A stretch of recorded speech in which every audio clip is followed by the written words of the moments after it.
Coach, containing a player like Jordan Burns, he was named National Player of the Week last week, averages 16 points a game. How do you contain someone like that?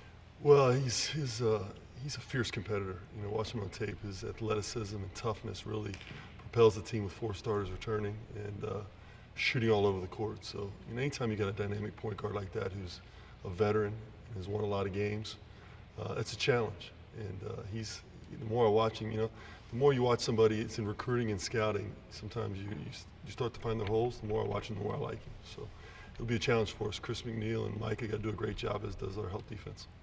What does he do that might make it a challenge for them? Well, his shot making ability on the perimeter, and his ability to get in the lane and penetrate. You know, he's a multi-dimensional player, and when you have that and you have the competitive nature combined with the experience, it makes for a major challenge. And what happens is usually when you play these teams that aren't nationally ranked teams, but they beat nationally ranked teams, you know, the fans or the people don't hear those names as much. But be National Player of the Week and do what he does, he's one of the better point guards we'll go against. I know you have a big holiday break coming up, but you don't have many more of these week breaks between games happening after that. How do you do anything different? Do you treat it different at all? This past week? Yeah. Well, you have to ask the guys that. I think we got after pretty much. I mean, we needed to. I didn't think we played very well after watching the film of the Xavier game, and that taking anything away from Xavier, we just didn't think we did a very good job on, you know, playing or the coaching piece. So we got after it this week pretty hard. The training staff wanted me to pull back as we got closer to the game, but we got after it pretty good. The coaching part, looking at it, what did you feel like you guys did? Well, I just feel like, you know, we weren't prepared enough defensively. We didn't, you know, in game, we didn't compete the way we need to defensively. And offensively, there's some things that we should have done. Should have stayed with some different stuff offensively that we did a better job of than I thought we were going into the game that we probably could have stayed with. You have the schedule really amps up starting here really soon, John. What do you really want to see the team start to show better at starting tomorrow night? Well, defensively, we got to be more consistent. You know, we got to sustain our defensive efforts each and every game. I mean, the bottom line is we're really good for spurts and not good enough for games. Now, our offensive numbers are behind that. That's a number of factors involved in that, and that's not going to get cleaned up for some time. I mean, we need to be a team that defends consistently, and when we do that, everything else will take care of itself. Do you think about like 3 non-conference games? Do you break the schedule up into segments like that when you look at it? Or? No, I don't. No, I look at it as we had exam week this week. We had a chance to get better this week about us. We started Colgate yesterday. We'll do Colgate today. And I mean, it's really a singular focus. I mean, it's game to game. It's literally day to day. And then we'll approach our game on Wednesday, you know, when we're allowed to practice again. Are you okay with where the team is right now? Did you expect to be where you are, expect to be further along, or are you further along than you thought you might be? Yeah, I didn't really have expectations as to where they would be because I didn't know what this team was or what we were about, and you know, I'm learning them each and every day. I want to get better. I want to make sure we're getting better each and every game. And you know, it's coach speak for those, but when you're inside it, it's real. And right now, do I think we got better this week? I do.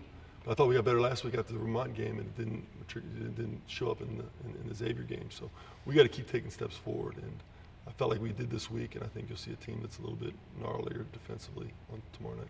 How much is Jaren's health kind of a factor in the team, and you know, and not being the optimal team you can without his health? It's a factor because I don't know game to game what the roster is going to be. So game to game, I don't know. You know, I'm trying to put guys in positions, trying to, you know, move them because Jaren's versatile. So where do we play him at? You know, we're looking at some different options. And when you're not sure what you have, it makes it difficult to plan, especially with a team that you're still trying to put guys in the right spots on the bus in terms of maximizing their talents with what we do system-wise.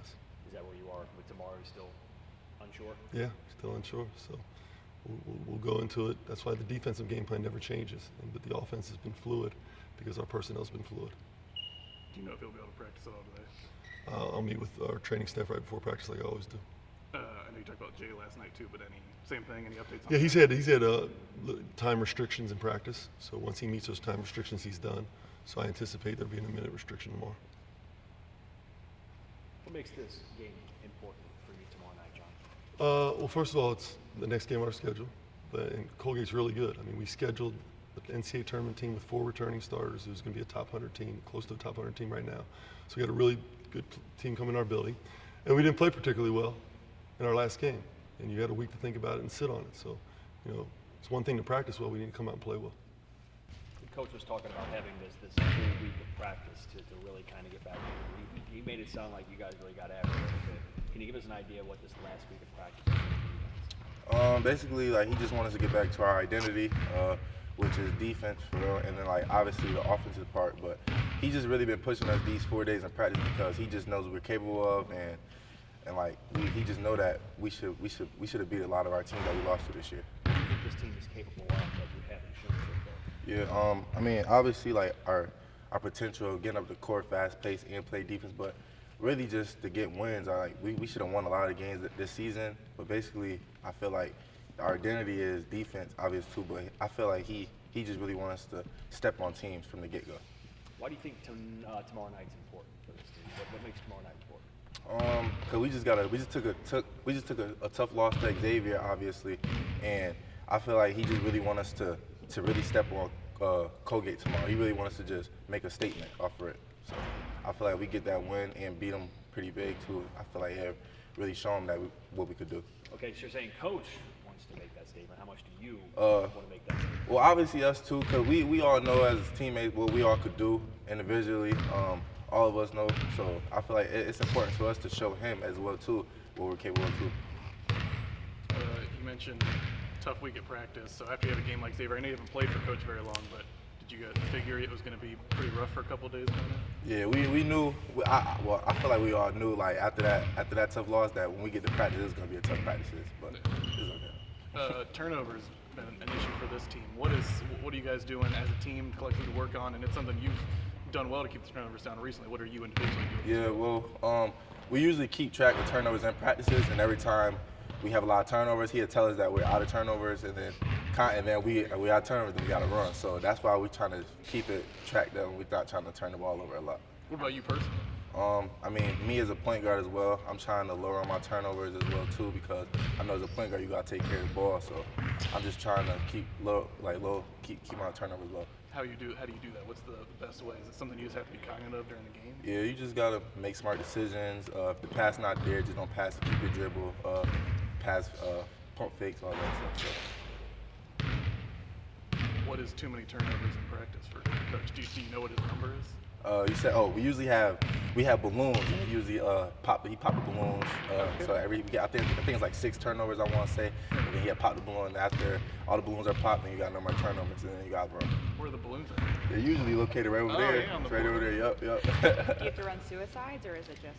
It's just 11 down. Sometimes he'll say line drill, but for the most part, it's down back at 11 seconds. You kind of being a later commit, I don't think people knew necessarily what to expect. Did you expect to be playing this much and kind of having this success you've already had here as a freshman? Yeah, I feel like it just took a while. Me and Coach, we talked, we had meetings about it and everything. He just really had to trust me. But I'm just trying to do whatever I could do for my team. That's it.